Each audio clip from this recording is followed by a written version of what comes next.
So today I'm going to share with you how you create more leaners. Now remember, everybody is somewhat of a leaner. I believe that. Some people are leaners in a home. They may not be good at being leaners out in public. Some people are good at, from what I've heard people say, some people are pretty good outside in the business world, but they're not comfortable being that leaner in the home. So I think leaning moments and being a leaner is kind of like learning martial arts. You start off with a white belt and you grow up. And I'm not the leaner that some people are. Princess Diana, what I would say, is like that 5th-degree black belt or something. There people can do it. But I want to just tell you what I believe how you create leaners. First of all, only leaners can produce more leaners. The story I want to share with you is about someone I admire so much, a leaner that I want to recognize, Aaron Bouchard. Aaron shared this story with me. Where he lived to go to work, he said he went down a corner, turned at a stop sign, turned right, and then on the way to work. And he said as he went on his morning drive, he saw a man. Color doesn't really matter here, but Aaron's white. The man I'm talking about, a black man. And Aaron said when he would see him out in his yard, he said I would wave at him. Aaron's a leaner from way back. And he said the man just kind of looked at me as I went by. He just kind of stared at me, but he did not wave back. And he said, so every time I saw him in the yard, Aaron said, I would wave at him just like he thought he should do. And the man again would just kind of look at him. And Aaron said he kept doing that. Every time he would see him, might have been every day, but when he saw him, he would just wave. And Aaron said one day, he waved at him, and the fellow sheepishly waved back. From then on, Aaron said, when he waved, he would wave back. Now, at this point, remember the good things are happening because now we've got two people creating leaning moments. Remember, leaning moments, antidepressants, those are what charge our spirit. Those are things that keep us in balance. So at this point, it's that giving and receiving between two people.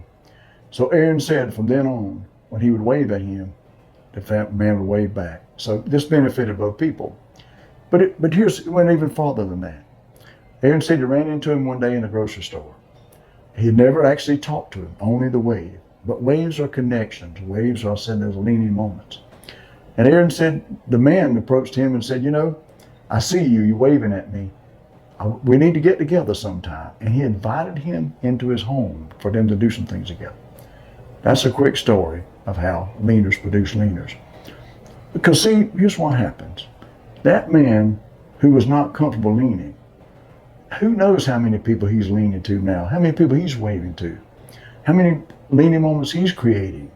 So now we have a leaner who's produced another leaner. Now, is he the greatest leaner of all time? I don't know. But I do know that what he was doing with Aaron was creating leaning moments. But I would imagine, and this is what I would think, that once you break through, then it's more comfortable waving at other people that come by. So then the more we do it, it's kind of like touching our toes. The more we lean, the easier it is to do it. And I'll share another story with you. This goes back when I was spending time with my Amish friends. There was a gentleman that would come by the farm where I stayed with the Amish folks. And his name was Wendell Troyer, and I have permission to use his name. He's a Mennonite. When you talk to him, he was a helpful, a nice fellow. Wendell was married and had a child, as best I remember, like 2 or 3 years old. But if you waved at Wendell, he didn't wave back. He looked at you. Well, my Amish friend said, well, his parents were kind of like that. And so my Amish friends and their children, I would take them to school, and sometimes they would ride with me to pick up their dad from work, where Wendell also worked. And I've seen this a number of times. Those Amish kids were like 8, 10 years old. They would wave at him. And he didn't wave back, even though he'd been friends with the family for years. And one day, my car was parked probably 10 feet from him. He came out of the office, and Aiden waved at him, the oldest, and he just kind of looked, kind of like this gentleman did with my friend Aaron Bouchard. And so one day, I was at the cabin on Amish farm, and Wendell would come by. Aiden, the 10-year-old boy, he comes, knocks on the door, all excited. He said, James, guess what? And I'm thinking, what is it, son? What is it? He said, Wendell waved at me. And I said, are you serious? This is how big a deal this was. He had actually waved at him. Nobody had ever seen that.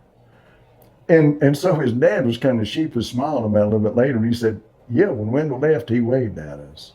That was the first time he'd ever seen that. So now let's fast forward a little bit. And Wendell and I have talked about this.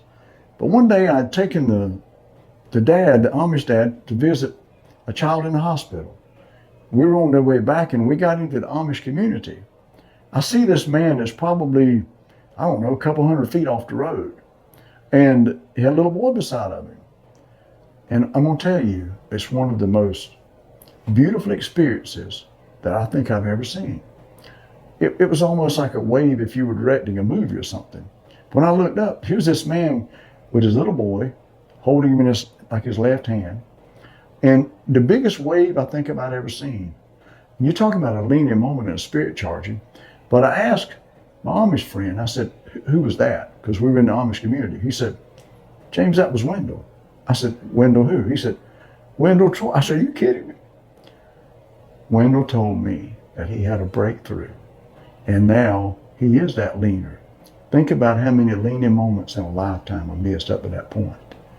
Now he waves and he creates those leaning moments. And he gave me permission to tell this story. Both Aaron and he did. So that's how you create leaners. And don't give up easily. You know, sometimes what happens is we're kind of natured. If we wave at somebody and they don't wave back, we can be offended a little bit. Then it causes us to lean back. But I'm going to encourage you, don't do that. Like with Aaron had the courage to keep leaning. My Amish friends and me, we kept leaning to Wendell until finally we broke through to create another leaner, which gave me one of the best memories of my whole time that I spent with the Amish folks. Thank you.